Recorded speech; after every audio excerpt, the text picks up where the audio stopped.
what are we looking at here?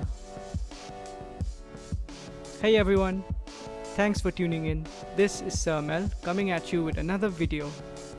If you're new to my channel, please go ahead and subscribe for more content on biology. Let's get back to this video clip, which by the way was sent to me by my good friend Kenneth.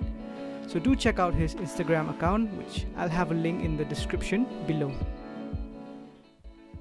Alright, so in this clip here we have the common Asian toad, also known as Duttaphrynus melanostictus, and this particular toad seems to be having the time of its life, enjoying this marvelous natural buffet of termites that are actually going through a natural phenomenon which is known as a nuptual flight.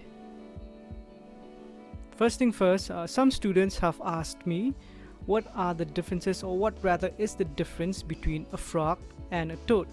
And the answer is, well, they are actually both amphibians that belong to the order Anura, meaning without a tail.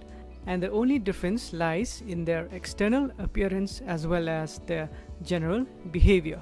Toads generally have more of a rough skin, while frogs have a smooth skin. Toads have shorter hind limbs compared to frogs. All toads are poisonous and have a pair of parotoid glands behind their eyes which are secreting toxins. While only some species of frogs are poisonous, like for example the poison dart frogs of Central and South America.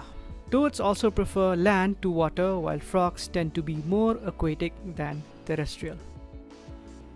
The termites here, or kaber as they are locally known in my Khasi language, are going through a mating ritual whereby the reproductive annelids, or sexually matured male and females now with a pair of wings, would swarm out of their nest and begin the process of selecting a mate. Once coupled up, they would begin the process of mating, and after they have successfully mated, they will land and shed their wings, after which the male will follow the female around and they will begin the process of starting a new colony should they survive their journey.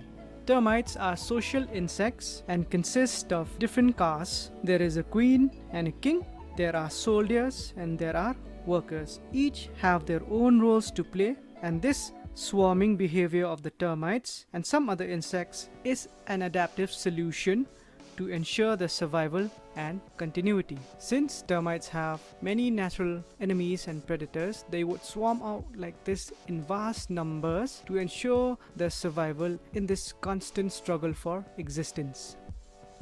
Well, there you go. That is what we are seeing in this video clip. A toad that is taking advantage of the swarming behavior of termites, and the termites going through a process of beginning a new colony, and these particular termites, as you can see here, will couple up and they will form a new colony and they will become the new king and queens of their own colonies.